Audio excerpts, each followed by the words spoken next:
નમસ્કાર. શું ક્યારેય વિચાર્યું છે કે માત્ર એક વિચાર કોઈનું જીવન બદલી શકે છે? આજના આ વિશ્લેષણમાં આપણે શ્રદ્ધાના સિદ્ધાંતને ઊંડાણપૂર્વક સમજીશું. એક એવી માનસિક શક્તિ જે સ્રોત મુજબ કોઈપણ ધ્યેયને વાસ્તવિકતામાં ફેરવી શકે છે. તો ચાલો આ શક્તિશાળી ખ્યાલની દુનિયામાં ડૂબકી મારીએ.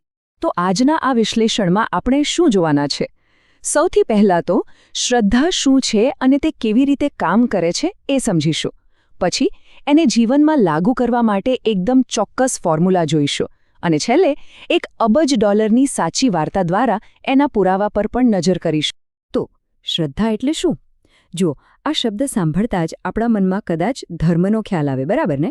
પણ આ સિદ્ધાંત મુજબ શ્રદ્ધા એનાથી કંઈક વિશેષ છે. એ તો મનની એક રાસાયણિક પ્રક્રિયા જેવી છે. સ્રોત મુજબ શ્રદ્ધા જાણે કે આપણા મનનું મુખ્ય રસાયણશાસ્ત્રી છે. જ્યારે કોઈ વિચાર શ્રદ્ધા સાથે ભળે છે ત્યારે તે આપણા અર્ધજાગૃત મનને સક્રિય કરે છે. અને આમ સમજી શકાય કે જાણે એ વિચારને એક ખાસ ફ્રીક્વન્સી પર મોકલવામાં આવી ગયો છે, જે સીધો જ બ્રહ્માંડની સર્જનાત્મક શક્તિ, જેને અહીં અનંત બુદ્ધિ કહેવામાં આવી છે, એની સાથે જોડાઈ જાય છે. અને જુઓ, આ કોઈ નાની સૂની વાત નથી. લેખકના મતે કોઈપણ પ્રકારની સંપત્તિનું સર્જન શ્રદ્ધાથી જ શરૂ થાય છે. આ એક પાયાનો મૂળભૂત સિદ્ધાંત છે. અને જરા વિચારો કે શ્રદ્ધાને કેટલી બધી શક્તિશાળી ગણવામાં આવી છે. આ માત્ર કોઈ લાગણી નથી હો, એને તો ચમત્કારોનો આધાર કહ્યો છે. જાણે કોઈ જાદુઈ છડી હોય. એને નિષ્ફળતા સામેની એકમાત્ર ઢાલ પણ ગણાવી છે. આ એ જ તત્વ છે જે વિચારને વાસ્તવિકતામાં ફેરવવાની તાકાત આપે છે. તો સવાલ એ થાય કે માની લો કે કોઈ વ્યક્તિમાં જન્મથી જ શ્રદ્ધા નથી, તો શું એને વિકસાવી શકાય? સ્રોત કહે છે હા, બિલકુલ વિકસાવી શકાય. અને એની રીત છે સ્વયં સૂચન, એક એવી ટેકનિક જેનાથી આપણે આપણા મનને રીતસર પ્રોગ્રામ કરી શકીએ છીએ. તો આ સ્વયં સૂચન છે શું? સરળ શબ્દોમાં કહીએ તો એ શ્રદ્ધા બનાવવાનું એન્જિન છે. આ એક એવી પ્રક્રિયા છે જેમાં કોઈ વાતને વારંવાર કહીને આપણે આપણા અર્ધજાગૃત મનને એ વાત માનવા માટે તૈયાર કરીએ છીએ. બિલકુલ એવું જાણે મનમાં કોઈ વિચારનું બીજ વારંવાર રોપવામાં આવતું હોય. આ વાક્ય છે ને, એ આખા સિદ્ધાંતની તાકાત બતાવે છે. આપણું મગજ સાચું શું અને ખોટું શું એનું ભેદભાવ નથી કરતું. એ તો બસ જે વારંવાર સાંભળે છે ને એને જ હકીકત માની લે છે. જો કોઈ સતત પોતાને કહે કે તે સફળ થશે તો મને માની જ લેશે. પણ હા, આ જ નિયમ ઊંધો પણ કામ કરે છે.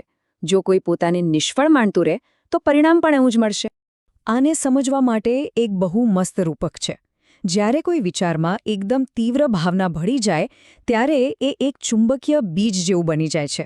હવે આ બીજને જ્યારે મનમાં વાવવામાં આવે ત્યારે એ પોતાના જેવા જ બીજા વિચારોને પોતાની તરફ ખેંચે છે. અને ધીમે ધીમે એ એટલું મજબૂત બની જાય છે કે એ વ્યક્તિના દરેક નિર્ણય અને દરેક કાર્ય પર રાજ કરવા લાગે છે. સારું, તો સિદ્ધાંત તો એકદમ સ્પષ્ટ છે, પણ એને વ્યવહારમાં કેવી રીતે મૂકવો? એના માટે સ્રોતમાં એકદમ ચોક્કસ સ્ટેપ બાય સ્ટેપ ફોર્મ્યુલા આપી છે, જેને આત્મવિશ્વાસનું સૂત્ર કહેવાય છે. ચાલો જોઈએ એ સૂત્રના પહેલા 3 પગલાં. પહેલું, પોતાના ચોક્કસ લક્ષ્ય માટે સતત કામ કરવાની પ્રતિબદ્ધતા. બીજું, રોજ અડધો કલાક એ વિચારવા માટે કાઢવાનો કે ભવિષ્યમાં કેવા વ્યક્તિ બનવું છે, જેથી મન એ છબીને સ્વીકારી લે. અને ત્રીજું, દરરોજ 10 મિનિટ ફક્ત અને ફક્ત આત્મવિશ્વાસ વધારવા પર ધ્યાન આપવાનું. ચોથું પગલું છે પોતાના મુખ્ય લક્ષ્યને સ્પષ્ટપણે લખી નાખવું.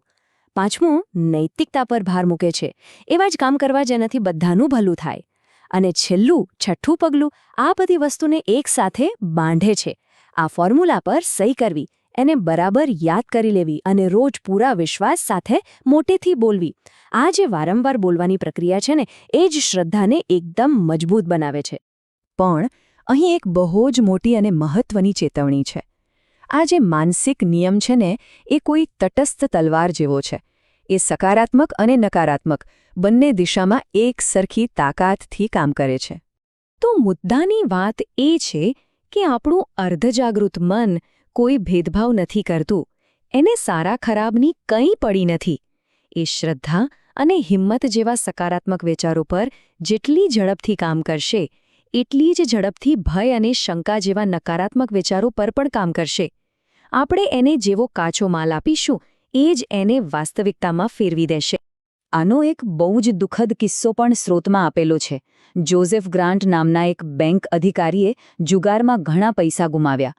શરમ અને ડરના માર્યા એ સતત પોતાની જાતને કહેવા લાગ્યો, આ મને મારી નાખશે, અને થોડા જ સમયમાં એ ખરેખર મૃત્યુ પામ્યો.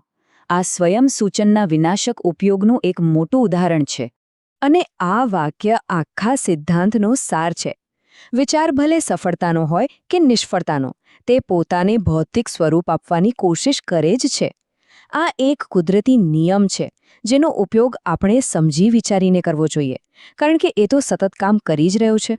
સિદ્ધાંત તો સમજી લીધો, પણ શું આ ખરેખર કામ કરે છે? ચાલો હવે એકદમ વાસ્તવિક અને મોઢામાં આંગળા નાખી જવાય એવું ઉદાહરણ જોઈએ.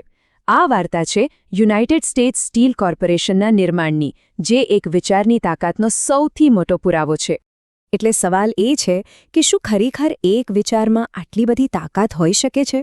શું કોઈ એક વ્યક્તિનો વિચાર આખી ઇન્ડસ્ટ્રીને બદલી શકે છે અને અબજો ડોલરનું સામ્રાજ્ય ઊભું કરી શકે છે? આ વાર્તા એનો જ જવાબ છે. આખી કહાની શરૂ થઈ 12 ડિસેમ્બર 1901 સાંજથી. ચાર્લ્સ એમ શ્વાબે ન્યૂયોર્કના મોટા મોટા ઉદ્યોગપતિઓ સામે એક ભાષણ આપ્યું. એમનું ભાષણ એટલું દમદાર હતું કે વોલ સ્ટ્રીટના રાજા જેપી મોર્ગને તેમને તરત જ મળવા બોલાવ્યા. થોડા જ સમયમાં શ્વાબે સ્ટીલ ઉદ્યોગના બેતાજ બાદશાહ એન્ડ્રુ કાર્નેગીને પણ પોતાના વિચાર માટે રાજી કરી લીધા.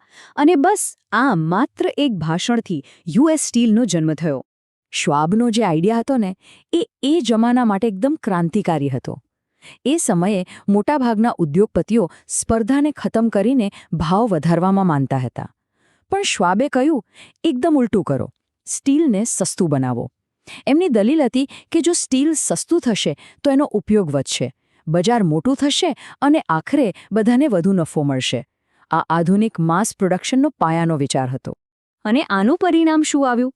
શ્વાબના એક વિચારને કારણે અલગ અલગ સ્ટીલ કંપનીઓને ભેગી કરીને જે યુએસ સ્ટીલ કોર્પોરેશન બન્યું ને, તેની કિંમતમાં લગભગ $600 મિલિયન જંગી વધારો થયો. આ કિંમત હતી એ એક વિચાર અને એના પર રાખેલી શ્રદ્ધાની. બસ આ જ વાર્તા આપણને આખા વિશ્લેષણના સૌથી અગત્યના અને અંતિમ તારણ પર લઈ આવે છે. તો આ બધાનો સાર શું? સાર બસ એટલો જ છે કે સંપત્તિ હોય, સફળતા હોય કે પછી ચાર્લ્સ શ્વાબના સામ્રાજ્ય જેવી કોઈપણ મોટી સિદ્ધિ હોય, એ બધાની શરૂઆત માત્ર એક વિચારથી થાય છે. અને એ વિચારને હકીકતમાં બદલવા માટે જે તાકાત જોઈએ એનું નામ છે શ્રદ્ધા. કારણ કે શ્રદ્ધા જ છે જે બધી મર્યાદાઓને તોડી નાખે છે.